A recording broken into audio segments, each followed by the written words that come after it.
여기에서 5가지, 뭐 저기에서 5가지 하면 벌써 병원이나 의원 2곳만 가도 약이 10가지가 되니까, 그래서 사실은 정말 심각한 문제예요. 그러니까 경우에 따라서는 약 때문에 단명하는 경우도 있습니다.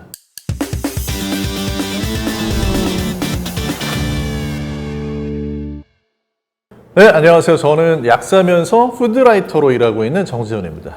요즘에는 적게 먹는 소식가로 알려져 있는데 원래는 대식가예요.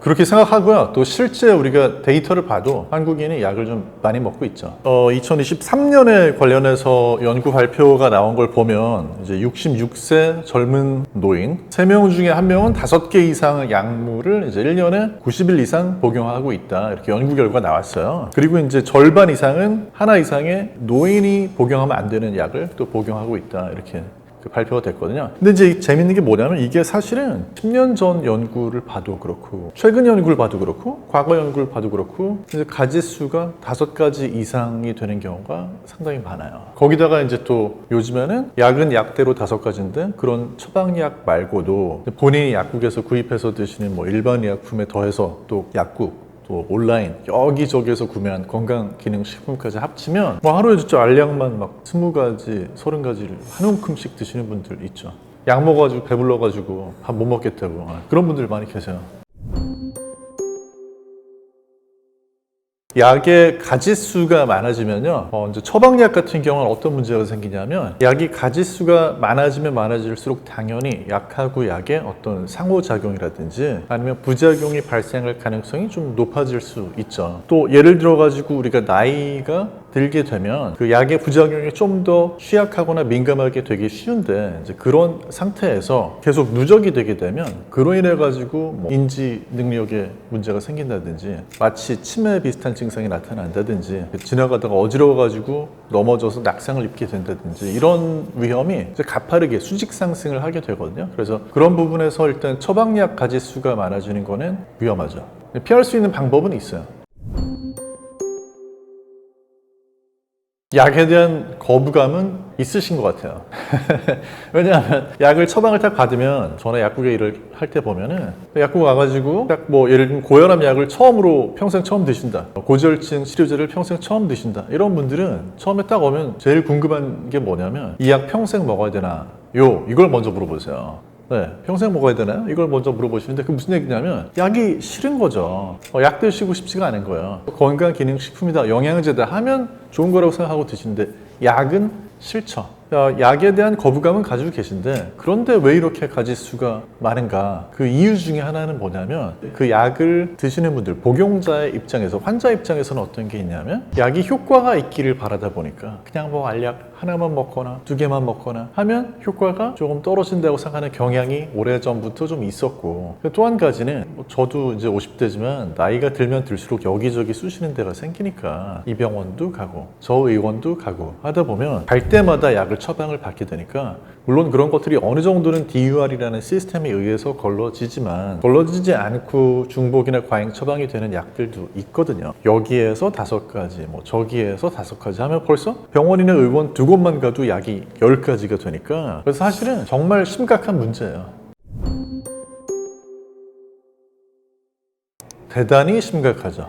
대단히 심각하죠. 그러니까 경우에 따라서는 약 때문에 단명하는 경우도 있습니다. 여기에 대해서 나온 데이터를 보면요, 이제 요거는 2012년부터 2021년까지 생애 전환기 건강 검진을 받은 65세 인구 330만 명의 현황을 분석을 한 거예요. 그러니까 우리나라가 사실 이런 게 데이터가 잘 돼 있는 편인데 이 66세 갓 접어든 젊은 노인, 이제 뭐 65세 갓 넘어간 그런 분들이 5개 이상 약을 90일 이상 복용하고 있는 분들이 35.5%였고 그 53.7%, 그러니까 절반이 넘어가는 분들은 하나 이상의 노인 부적절 약물을 복용하고 있었는데, 그런데 이제 이게 문제가 뭐냐, 2015년부터 16년에 이제 건강검진 받은 분들, 국가건강검진 받은 분들 대상으로 다시 또 5년 동안 추적을 해보니까 따라가 본 거예요. 그랬더니 아까 말씀드렸던 노인 부적절 약물을 복용한 분하고 그렇지 않은 분하고 어떤 차이가 있느냐, 이 복용한 분들이 사망 위험이 25%, 장애 가능성이 46%가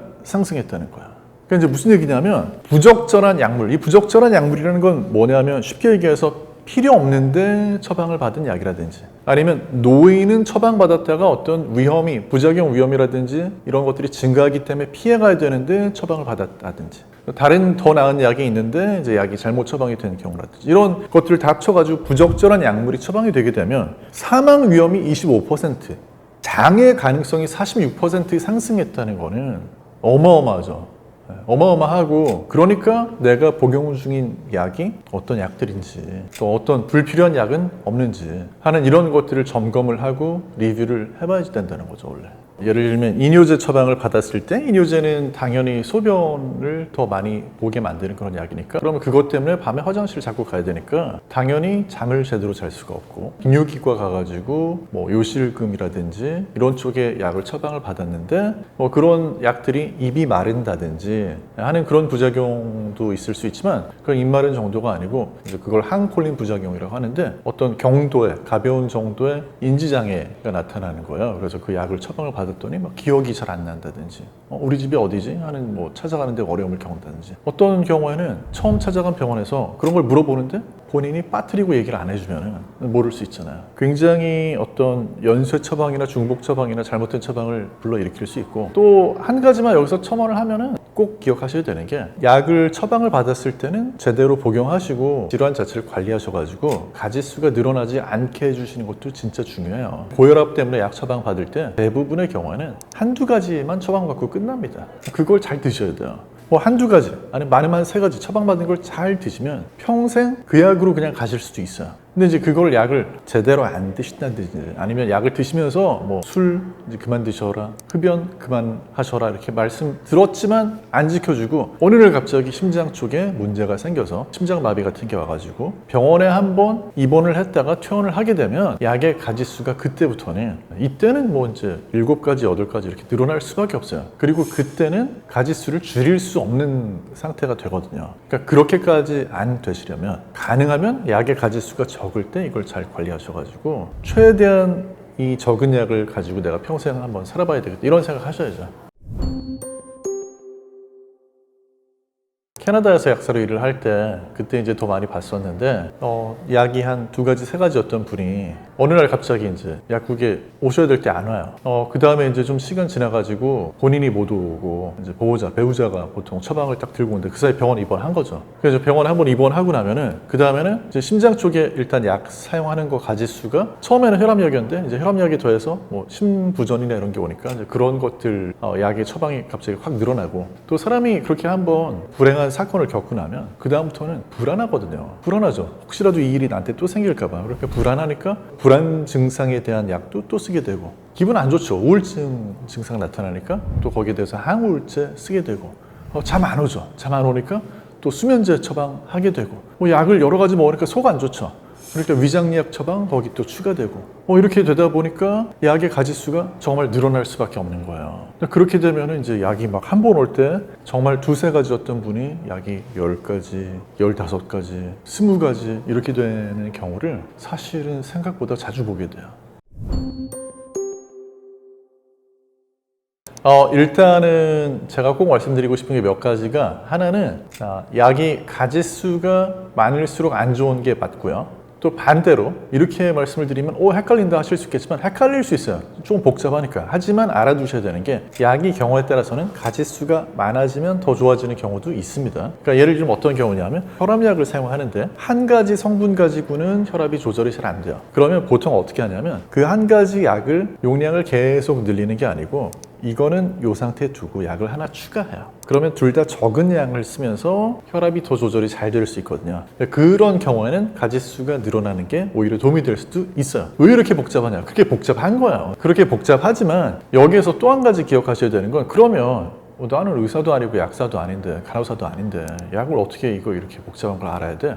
그렇게 알 필요가 없죠. 뭐만 아시면 되냐면 세상에 있는 약이 몇천 가지, 몇만 가지 그거 다 공부하셔야 될 필요는 전혀 없으시고 내가 복용 중인 약만 잘 아시면 돼요. 그 보통의 경우에 많아봤자 5가지, 보통은 2-3가지. 그러면 그 약만 일단 잘 아시면 돼요. 그 약 매일 드시잖아요. 아침에 먹고 점심에 드시고. 매일 드시기만 하지 마시고 어느 날은 하루 앉아서 약을 복용하고 나가지고 이 약이 무슨 약이지? 이름도 한번 보시고 이 약에 무슨 성분이 들어있지? 이것도 한번 보시고 이거 언제 먹어야 되지? 이런 것 좀 보시고. 많은 분들이 제일 방송에서 제일 궁금해하시는 게 영양제를 가지고 영양제 이거 어떤 거 식전에 먹어야 돼요? 어떤 거 식후에 먹어야 돼요? 엄청나게 관심만 가지고 많이 물어보시거든요. 근데 영양제의 경우에는 그런 것들이 약간 중요할 때도 있지만 사실은 약에 비하면 식전 식후에 그렇게 민감하거나 영향을 안 받는 경우가 더 많습니다. 근데 약도 사실 대부분의 경우는 그렇게 뭐 식전 식후 크게 중요하지 않고 일정한 시간대에 그냥 꾸준히 복용하시면 되는 약들이 많이 있지만 어떤 약은 철저하게 지켜주셔야 되는 약들도 있거든요. 그러면 이것도 중요한 게 뭐냐? 내가 지금 복용 중인 약이 언제 먹어야 되는지 이것만 알고 계시면 되거든요. 그 정도는 사실 자기 스마트폰에다가 기록을 해두시건 아니면 일기장 따로 만드셔서 거기다 기록을 해두시건 그 정도는 알고 드셔야 그래야지 약도 더 효과가 있을 거고 드시면서도 머릿속으로 그려보셔야 될 거 아니에요. 이 약은 혈관을 확장시켜서 혈압을 떨어뜨리는 약이래. 생각만큼 약을 꾸준히 복용하는 그걸 이제 우리가 복약 이행률이라고 그러는데 이게 사람은 내가 하고 싶은 의지가 있어야지 움직이는 거지. 남이 남이 공부하라고 해서 공부 열심히 했으면 저도 하버드 노래 볼 수 있었을 것 같은데. 근데 아니잖아요. 남이 시키는 걸로 되는 게 아니고 내가 하려는 의지가 있어야 되는데 그럼 내가 그렇게 하려는 의지를 어떻게 높이느냐? 알아야 돼요, 사실은. 그래서 이 약이 어떤 약이고 어떻게 작용하는 약이고 맨날 부작용에만 관심 가지시게 되는 게 당연히 사람의 경향이고 성향이거든요. 그건 부인할 수 없는데 거기에 더해서 이 약이 어떻게 작용하고 이 약 언제 복용해야 되고 이거 식전인지 식후인지 내가 복용하는 약이 5가지다. 그럼 그 5가지에 대한 거는 사실은 빠삭하게 알고 계셔야 돼요. 그래서 어디 가가지고 무슨 약 복용하세요 그러면 줄줄줄 사실 나와야 되는데 그렇게까지 안 되시면 사진이라도 찍어 두셔야 되고 이제는 사실 과거 10년 전, 20년 전하고 비교하면 그런 건강 정보에 대한 문해력이 이젠 좀 더 많이 좋아졌거든요. 세대가 점점점 이제 바뀌고 있으니까 그런 면에서 아까 그런 뭐 젊은 노인 세대 이런 분들은 이제는 좀 나 이제 나이 들었으니까 그런 거 못해 이거 아니고 나이 들어서도 그런 거 아셔야 되는 때가 왔습니다. 일단 제일 조심하셔야 되는 약이 몇 가지 있는데요. 하나는 우선 드시면 좋은 약인데 괜히 안 드셔가지고 손해가 나는 그런 약이 고지혈증 약입니다. 그래서 고지혈증 약 같은 경우에는 저도 이제 전에 뭐 칼럼도 쓰고 관련된 내용을 방송에서도 얘기하고 했었는데 어떤 경우에는 고지혈증 약을 드시는데 그로 인해서 경도에 인지장애나 뭐 이런 게 있는 분들이 있어요. 과거에 이제 그런 것 때문에 고지혈증 약이 치매 같은 그런 증상 유발하는 게 아니냐 이런 걸 걱정하기도 했었고 또 이제 그거 말고 고지혈증 약 드시고 어떤 분들은 전에 없었던 근육통이 막 생기는데 횡문근 융해증이라고 하는 그런 부작용으로 드물지만 이어지는 경우도 있기 때문에 주의를 많이 드리고 했었는데 이제 최근에 점점 고지혈증 약을 복용하는 분들 숫자는 늘어나고 점점 분석을 하면 할수록 초창기에 과거에 생각했었던 가볍게 당뇨 위험이 증가한다라든지 아니면 가볍게 뭐 경도의 인지장애 위험 같은 게 있다든지 뭐 이런 것들이 생각보다 그렇게 걱정할 정도가 아니다. 당뇨 같은 경우는 아주 가볍게 위험이 증가할 수 있지만 사실은 이로 인해서 얻게 되는 유익이 더 크기 때문에 약을 복용하는 게 훨씬 낫다 이런 쪽인데 항상 우리는 뭐 연예인에 대한 것도 그렇지 않습니까? 선행을 했다. 알고 보니까 너무 좋은 사람이다 이런 기사보다는 야 알고 보니까 그 사람 진짜 파렴치한 나쁜 사람이래 이런 거는 그냥 뭐 일파만파로 퍼져나가잖아요. 우리는 부정적인 거에 더 예민하거든요. 뭐 약에 대한 것도 부정적인 거에 더 예민할 수밖에 없는데 사실은 고지혈증 약 같은 경우에는 생각보다 그런 부작용이 심각한 경우는 드물고 약을 드셨을 때 얻게 되는 유익은 굉장히 커요. 그리고 참고로 말씀을 드리면 제가 이제 뭐 어디 가서 강연이나 이런 거 해보면 이미 저를 무슨 소식의 아이콘으로 생각하고 계신 분들이 계시더라고요. 저 사실 과식도 전엔 진짜 좋아했었는데 그런데 적게 먹어도요 콜레스테롤 혈중 수치 영향이 별로 없어요. 그러니까 어떤 분들은 적게 먹으면 조금 수치가 좋아지는 경우가 있어요. 근데 대부분의 경우는 적게 먹고 운동한다고 해서 혈중의 뭐 LDL 콜레스테롤 수치 이런 것들이 그렇게 좋아지지 않아요. 제가 약을 먹으니까 수치가 절반 밑으로 뚝 떨어졌어요. 하지만 약 안 먹으면 아무리 소식하고 해도 원래 수치대로 다시 또 올라갈 거예요. 이게 거의 수치가 1.5배 이상 차이가 나거든요. 사실 굳이 약을 안 먹을 이유가 없는 게 약을 먹는다고 해서 특별히 알려진 그런 뭐 위험에 대한 엄청난 뉴스들 이런 것보다는 사실 이 약을 복용을 했을 때 혈관 건강이라든지 몸 전체에서 어떤 불필요한 염증이라든지 이런 것들을 좀 완화를 해주면서 상당히 다양한 방면에서 유익한 쪽으로 작용한다는 걸 또 알고 있기 때문에 어떤 분들은 또 의외로 의사나 약사들 중에 스타틴까지 아직 안 가도 될 정도 수치인데도 막 그런 거 처방 받아가지고 드시는 분들도 있거든요. 그래서 첫 번째,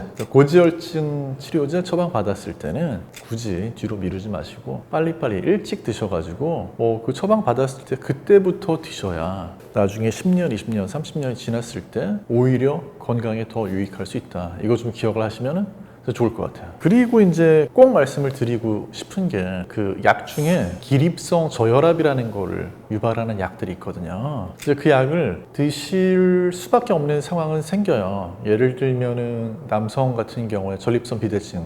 예전에는 혈압약 중에도 그런 기립성 저혈압 부작용이 있는 그런 혈압약이 있었지만 요즘에 이제 그런 약은 거의 안 씁니다. 보통은 사실 문제가 되는 거는 뭐 남성의 전립선 비대증 같은 그런 때 처방이 되는 약인데 굉장히 예민하게 키 큰 분들이 그런 경우가 좀 많아요. 그러니까 저도 이제 전립선 비대증 약을 처방을 받아가지고 먹어본 적이 있었는데 앉아 있다가 일어날 때 굉장히 어지러울 수 있거든요. 앉아 있다 일어날 때 어지러운 거는 굉장히 심각한 위험이죠. 왜냐면 어지러울 때 쓰러져가지고 넘어졌는데 바닥에 머리를 잘못 부딪힌다든지 뾰족한 가구 모서리 같은 데 잘못 부딪히면 그러면 사망까지 갈 수 있거든요. 이런 걸 잘 모르셔가지고 오랫동안 앉아있다 일어날 때 뭔가를 붙잡고 일어나시거나 아니면 의자에 먼저 앉았다가 그 다음에 좀 안정되고 나서 일어난다거나 이런 게 습관이 돼 있어야 되는데 의외로 그걸 모르셔서 피곤한 날이라든지 아니면 술을 뭐 한두 잔 마셨을 때라든지 아니면 다른 약하고 처방을 같이 받아가지고 부작용이 좀 더 증강됐을 때 이럴 때 잘못하면 뭐 앞으로 넘어지는 것도 위험하지만 뒤로 넘어지면서 막 부딪혀가지고 갑자기 이제 응급실 행위 되는 경우가 있거든요. 이런 것들 진짜 위험하고 또 경우에 따라서는 뭐 소위 말하는 신경 안정제, 항불안제 이런 것들 많이 드시게 되는데 이런 것들 드시면은 그 약을 복용하고 밤에 잠자리 들었을 때뿐만 아니라 낮 동안에도 경우에 따라서는 좀 졸음이 유발이 될 수 있어요. 그 약을 먹고 있는 중에 다른 약을 처방받았는데 그 약도 졸음이 유발이 되고 그 신경 안정제 비슷한 효과가 있다. 그러면 이제 이게 두 개 합쳐지면서 진정작용이 심하게 나타나가지고 운전하다가 졸음 유발이 되면 큰일 나는 거고 밥 먹으려고 자리에서 일어나서 가는데 갑자기 어지러우면서 넘어질 수 있거든요. 이건 또 기립성 저혈압이랑 또 다른 문제죠. 그러니까 이런 부작용들, 그러니까 낙상 위험을 높일 수 있는 그런 부작용들은 굉장히 심각한 건데 이제 의외로 그런 것들이 약을 여러 가지를 복용하다 보면 문제가 되는 경우가 많이 생깁니다.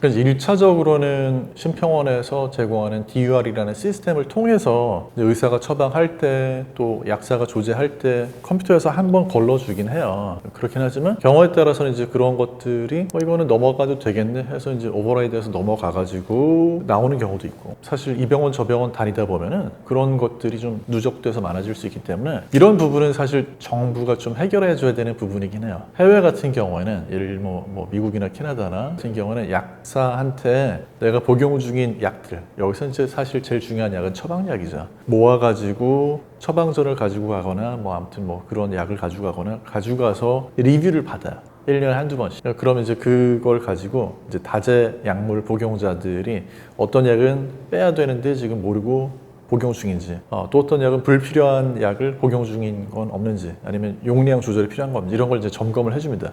약사들이. 근데 이제 그런 것들이 우리나라에서도 사실은 시범 사업으로 진행이 되고 있고요. 다만 이제 그게 해당하는 지역이 있고 아직 전국적으로 시행 중이진 않고 있기 때문에 근데 이제 이런 것들이 아마 시행을 하는 게 좋을지 안 좋을지 연구를 하기 위해서 그래서 시범 사업이 진행이 되고 있는 걸로 알고 있는데 아마 뭐 당연히 유익하다는 쪽으로 결과가 나올 거고 그렇게 해서 전 국민한테 이게 확대가 되면은 그러면 더 도움이 되겠죠. 그래서 만약에 지금 내가 살고 있는 지역, 내 거주 지역이 그런 다제약물 복용에 대한 거를 점검받을 수 있는 관리사업단에 해당하는 지역이라는 게 확인이 되시면 그런 서비스를 받아보시는 게 좋아요. 왜냐하면 본인이 직접 하기엔 너무 복잡하기 때문에 이게 아직 전국적으로 확대가 안 돼 있지만 뭐 단골 약국이 있으시면 그 단골 약국에 가끔 한 번씩 처방전 쭉 가지고 한번 이렇게 점검 같은 거 받아보시는 것도 사실은 제일 좋은 거는요. 병원을 다니실 때 한 군데만 가시는 게 좋아요. 병원도. 그러니까 우리나라에서 병원 가는 건 경향이 지금 어떻게 되어 있냐면 제일 먼저 가셔야 되는 건 사실은 가정의학과를 가셔야 되는데 우리나라는 이제 그렇게 안 하고 뭐 관절이 아프면은 뭐 정형외과, 그다음에 뭐 통증이 심하면 무슨 뭐 통증, 마취통증 의학과, 코에 무슨 뭐 증상이 있으면 이비인후과 이런 식으로 먼저 본인이 과를 골라가지고 가시잖아요. 사실 원래는 그렇게 하시는 게 아니고 가정의학과 한 곳을 가셔서 이게 정말 전문 영역인지 아니면 그냥 가정의학과에서 해결이 되는 정도 수준인지 하는 걸 선생님하고 상담을 먼저 해보시는 게 좋죠. 그러니까 우리나라 같은 경우는 사실 전반적으로 어떤 그런 의료 서비스를 이용하는 데 있어서 병원 의원을 과잉으로 너무 자주 찾으시거나 이용하는 경우가 사실 많아요. 자꾸 안 가도 되는데 약국 한 번 더 가고 할 때마다 의료비는 더 많이 지출이 될 거고 그렇게 해서 의료비가 지출이 되면 이건 사회적 의료 비용이기 때문에 더 젊은 20대, 30대, 저 밑에 10대 그런 젊은 세대들이 인구는 자꾸 줄어드는데 이 나이가 들어가는 나이 든 분들로 인한 의료 비용 감당 못하게 되는 그런 사회가 올 거거든요. 지금 이미 오고 있고 약국의 기능도 어떤 기능이 사실 있냐면 우리가 약국을 찾아갈 때는 약국은 어떤 거냐면요. 이제 처방받은 약을 지으러 갈 때도 있지만 경우에 따라서는 일반 약을 사러 가실 때도 있잖아요.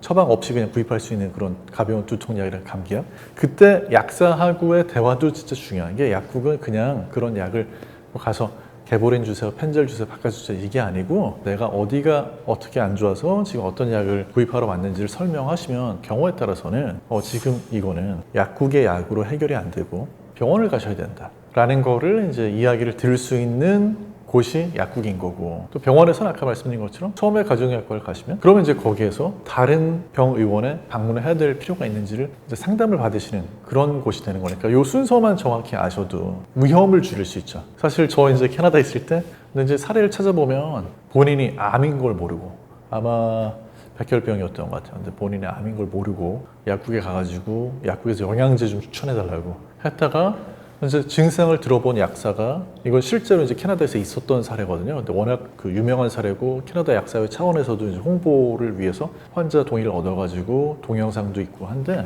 근데 이제 그분도 본인은 그냥 영양제 먹으면 될 줄 알고 약국 찾아갔다가 그래서 안 된다는 약사의 말에 이제 얼른 병원에 가보도록 추천을 받아가지고 조기 진단이 잘 돼서 정말 그 약사 때문에 생명을 건졌다. 하는 이제 그분 사례도 아주 유명하거든요. 그래서 그러니까 이제 약을 어떻게 생각하시면 되냐면 약이 노를 젓고 있는 뱃사공이라고 생각을 하시면 그 배에 딱 탔을 때 내가 같은 방향으로 노를 저어줄 수도 있고 약은 이렇게 젓고 있는데 나는 그냥 가만히 앉아가지고 그냥 세워라 내워라 지켜볼 수도 있고 또는 어떤 분들은 노 젓고 있는데 반대 방향으로 노를 젓는 분들도 있어요. 약이 가는 방향으로 나도 같이 도와줘야 힘을 받아가지고 적은 약으로도 관리를 잘 할 수 있습니다. 약을 복용을 안 하고 살 수 있으면 제일 좋겠죠. 하지만 뭐 나이가 들고 하다 보면 아무리 건강 관리를 잘하고 아무리 뭐 소식을 하고 운동을 하고 해도 약이 필요한 경우가 있어요. 생활습관 조정 필요하다? 좀 해주세요. 그렇게 하시면 적은 약으로도 훨씬 더 오랫동안 도움을 받을 수 있고 또 건강 수명 늘릴 수가 있거든요. 그렇게 하지 마시고 반대 방향으로 자꾸 노를 저으시면 약 더 많이 드셔야 되고 그때는 문제가 이제 걷잡을 수 없이 더 커집니다.